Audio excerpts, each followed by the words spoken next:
వాగర్థావివ సంపృక్తౌ వాగర్థ ప్రతిపత్తయే జగతః పితరౌ వందే పార్వతీ పరమేశ్వరౌ సదాశివసమారంభాం శంకరాచార్యమధ్యమాం అస్మదాచార్యపర్యంతం వందే గురుపరంపరాం ఆదిత్యాయ చ సోమాయ మంగళాయ బుధాయ చ గురుశుక్రశనిభ్యశ్చ రాహవే కేతవే నమః. శృంగేరి జగద్గురు పీఠాధిపతులకి కంచి పీఠాధిపతులకి నమస్కారములు తెలియజేసుకుంటూ కార్యక్రమాన్ని ప్రారంభిద్దాం. ఈ మార్చి నెల 16వ తారీఖు నుంచి 31వ తారీఖు వరకు 12 రాశులలో జన్మించినటువంటి వారికి ఏ విధంగా ఉండబోతుందో తెలుసుకునే ప్రయత్నం చేద్దాం. ముఖ్యంగా ఈ యొక్క గురువు వృషభ రాశిలో సంచారము, కుజుడు మిథున రాశిలో స్తంభించి సంచారము, అలాగే కేతువు కన్యా రాశిలో, మరియు శని భగవానుల వారు కుంభరాశిలో సంచారము.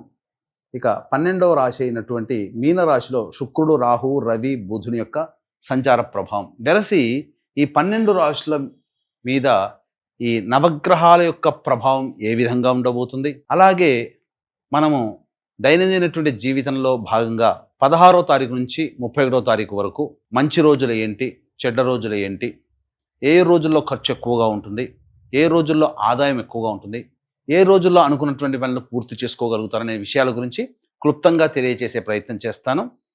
వీక్షించండి. ద్వాదశ రాశులలో భాగంగా మార్చి 16వ తారీఖు నుంచి 31వ తారీఖు మార్చి వరకు సింహరాశిలో జన్మించినటువంటి వారికి ఏ విధంగా ఉండబోతుందో తెలుసుకునే ప్రయత్నం చేద్దాం.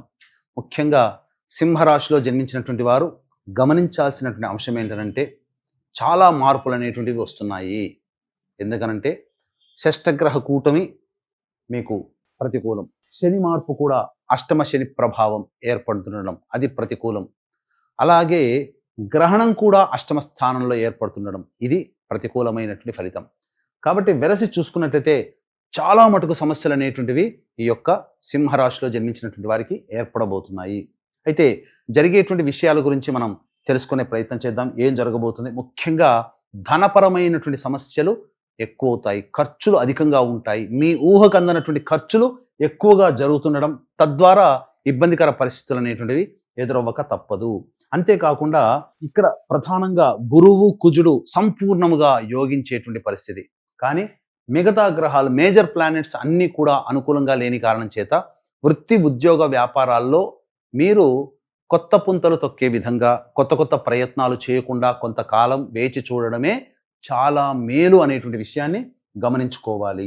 ప్రధానంగా ఫుడ్కి సంబంధించిన FMCG, general stores, super markets, boarding and lodging, restaurants నడుపుకునేటువంటి వాళ్ళు, జ్యువెలరీ, అలాగే ఎడ్యుకేషనల్ ఇన్స్టిట్యూషన్స్, పండ్ల వ్యాపారస్తులు, తీర్థయాత్రలు, పూజా స్టోర్స్ నడుపుకునేటువంటి వాళ్ళు, లాయర్లు, రియల్ ఎస్టేట్ రంగంలో రైతులు, అలాగే కౌలు రైతులు, ఎలక్ట్రానిక్ అండ్ ఎలక్ట్రికల్ రంగంలో ఉన్నటువంటి వాళ్ళు, వీళ్ళందరికీ కూడా న్యాయవాద సంబంధమైనటువంటి విషయంలో ఉన్నటువంటి వాళ్ళు, వీళ్ళందరికీ కూడా అనుకూలంగా ఉంటుంది. ఆ సంస్థలలో పనిచేసే ఉద్యోగస్తులకి కూడా అనుకూలంగా ఉంటుంది. అయితే ప్రధానంగా మిగతా రంగాల్లో ఉన్నటువంటి వాళ్ళకి మాత్రం చాలా ఇబ్బందికర పరిస్థితులు అనేటువంటి చెప్పవచ్చు.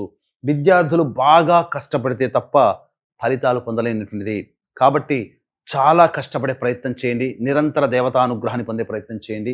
ముఖ్యంగా సింహరాశిలో జన్మించినటువంటి వారికి వివాహ సంబంధమైనటువంటి ప్రయత్నాలు ఏవైతే ఉంటాయో అవన్నీ కూడాను కొలిక్కి వచ్చే అవకాశం ఉంటుంది. గుడ్డిలో మెల్లలో భాగంగా వివాహం మాత్రం జరిగేటువంటి అవకాశాలు ఉంటాయని చెప్పవచ్చు. ఇక ముఖ్యంగా సంబంధించినటువంటి సంతానం కోసం ఎదురు చూసేటువంటి వ్యక్తులు ఎవరైతే ఉంటారో వాళ్ళు కాస్త జాగ్రత్తలు పాటించండి, కొంతకాలం సంయమనం పాటించండి. వైశాఖ మాసంలో ప్రయత్నాలు చేసుకుంటే తప్పకుండా సంతానవంతులవుతారని చెప్పవచ్చు.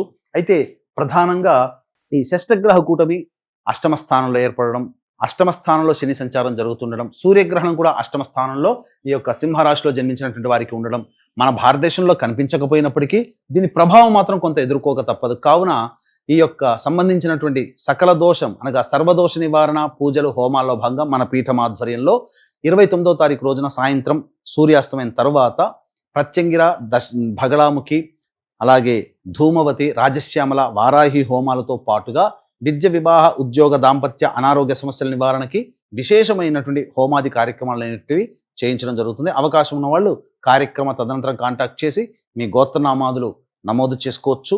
అలాగే 16 నుంచి 31వ తారీఖు వరకు రోజువారీగా ఏ విధంగా ఉండబోతుందో తెలుసుకునే ప్రయత్నం చేద్దాం.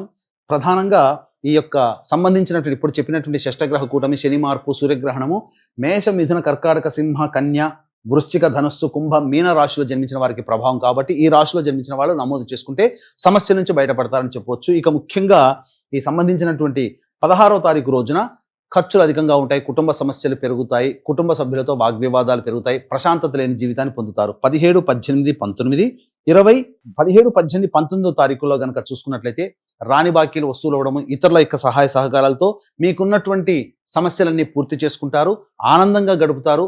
సోదరులతో పాత మిత్రులు కలుసుకునే అవకాశం, సోదరులతో ఆనందంగా గడుపుతారని చెప్పవచ్చు. 20, 21, 22, 23, 24 ఈ రోజులలో ప్రధానంగా ఆరోగ్యం పట్ల శ్రద్ధ వహించాల్సినటువంటి పరిస్థితి. ప్రశాంతత లేని జీవితము, అలాగే ఖర్చులు అధికంగా ఉంటాయి. వాహన మరమ్మతులకి మరియు గృహ మరమ్మతులకి ఖర్చులు ఎక్కువగా ఉంటాయి. వాహనాన్ని నడిపేటప్పుడు జాగ్రత్తలు పాటించాల్సినటువంటి పరిస్థితి. తల్లిగారి ఆరోగ్యం పట్ల శ్రద్ధ వహించాలి.